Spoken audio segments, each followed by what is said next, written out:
বিসমিল্লাহির রহমানির রহিম।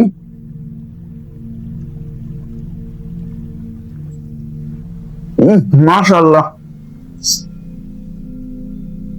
আমাদের taste. Hello guys, this is Sakib. আপনারা দেখতেছেন অল ব্লগ সাকিব পেজ। অনেকদিন পরে আবার আপনার মাঝখানে একটা রান্নার আইটেম নিয়ে চলে আসলাম। আপনারা সবাই রমজান মাসে যে ইফতারের সময় ছোলা খান, সেটাই। তো এটা একটু অন্যরকম ভাজা ভাজা ভাবে আপনাদেরকে আজকে বানাই দেখাবো। আপনারা শেষ পর্যন্ত সাথে থাকবেন। প্রথমে ভিজিয়ে রাখা ছোলাগুলো ভালো করে ধুয়ে কড়াইতে ঢেলে দিব। এই ছোলাগুলো কম করে 6 থেকে 7 ঘন্টা ভিজিয়ে রাখলে ভালো হবে। তারপরে ছাড়িয়ে রাখা রসুনগুলো দিয়ে দিব। রসুন দেওয়া শেষ হওয়ার পরে আমরা মরিচ কেটে রাখা কুচি কুচি করে মরিচগুলো দিয়ে দিব এবং কেটে রাখা পেঁয়াজগুলো দিয়ে দিব।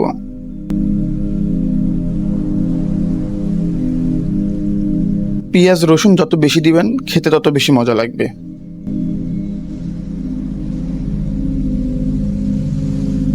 সব দেওয়া শেষ হলে আমরা এবার লবণ দিব, স্বাদ অনুযায়ী লবণ, এবং হালকা একটু হলুদ দিব এবং পানিও সাথে অ্যাড করে দিব যাতে ছোলাটা সেদ্ধ হয়। পানি কিন্তু পরিমাণ মতন দিতে হবে। পানি বেশি দিলে পারে পানি শুকাতে সময় বেশি লাগবে। সেক্ষেত্রে চুলা যে হচ্ছে গ্যাসের চুলা যারা ইউজ করবেন তাদের গ্যাসও বেশি ফুরাবে। যার জন্য পরিমাণ মতো পানি দিলে পারে অল্পতে সেদ্ধ হয়ে যাবে এবং তাড়াতাড়ি পানি শুকিয়ে যাবে।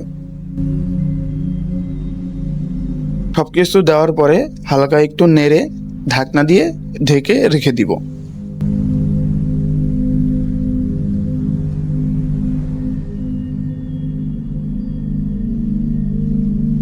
মাঝে মাঝে ঢাকনা খুলে দেখবো যে পানি কতটুকু শুকিয়েছে। যখন পানি শুকিয়ে যাবে ঢাকনা দিয়ে তুলে ভালো করে নেড়ে তারপরে কিছু পরিমাণ মতো তেল দিয়ে ভালো করে নেড়ে নিব।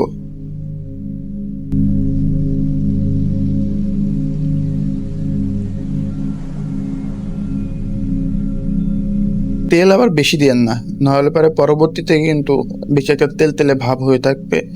যারা ডায়েট কন্ট্রোল করেন তাদের জন্য কিন্তু এটা আবার বেশি সমস্যাদায়ক হয়ে যাবে।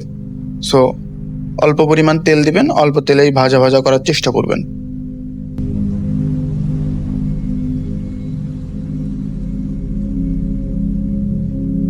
এর ভেতরে আর অন্য কোনো জিনিস দেওয়ার দরকার নেই। এই কয়টা উপকরণ দিয়ে আপনারা এই মজাদার ছোলার রেসিপিটি বানিয়ে ফেলতে পারবেন খুব সহজে।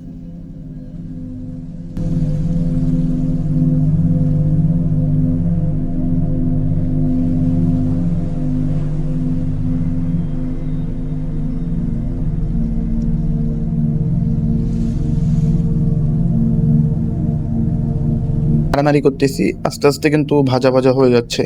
এভাবে কিছুক্ষণ নাড়ানাড়ি করলে পারে যখন ছোলা এবং রসুনগুলো হালকা ভাজা ভাজা হয়ে যাবে তখনই কিন্তু এটা নামিয়ে ফেলতে হবে।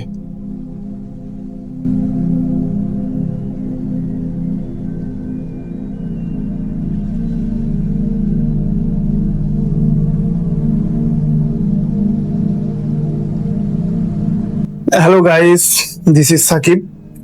দেখুন, রান্না শেষে আমরা হলো এই সোলার আইটেমটা নিয়ে চলে এসেছি। আপনাদেরকে দেখানোর চেষ্টা করতেছি। এই দেখুন, লেবু নিয়েছি, সাথে সোলা, রসুন, পেঁয়াজ, মরিচ, অনেক কিছু দিয়ে হচ্ছিল এই আইটেমটা করা। খাইতে কিন্তু অনেক মজা। আপনারা তো রমজান মাসে খান ঝোল, কিন্তু এটা একটু ভাজা ভাজা নেওয়া। সো এটা কিন্তু একটু খাইতে অন্যরকম টেস্ট। আপনাদেরকে খেয়ে দেখাচ্ছি। তো লেবুর রস চিবা নিলাম। লেবুর রসটা মজা, একটু টেস্ট বাড়াবে, মুখের রুচি বাড়াবে। বিসমিল্লাহির রহমানির রহিম।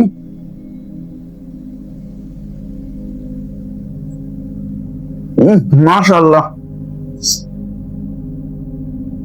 আমাদের টেস্ট।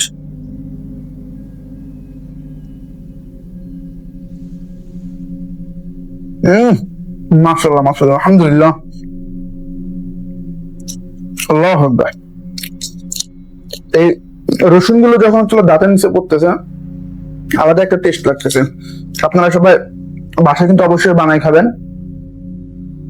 এটা শুকনো মরিচ আছে, একটু ঝাল, শুকনো মরিচটা নিতে পারেন। যে সুন্দর মজা লাগতেছে, খাওয়ার ইচ্ছে আমি কথাই বলতে পারছি না ঠিকভাবে। আজকে ভিডিও এই পর্যন্ত শেষ করতেছি। আপনারা সবাই ভালো থাকবেন এবং আমার পেজটি ফলো করবেন এবং ইউটিউব চ্যানেলটি সাবস্ক্রাইব করবেন অবশ্যই। পরবর্তীতে আবার অন্য কোনো ভিডিও নিয়ে অবশ্যই আপনাদের সামনে হাজির হব। ততক্ষণ ভালো থাকবেন, সুস্থ থাকবেন। ধন্যবাদ। আসসালামু আলাইকুম।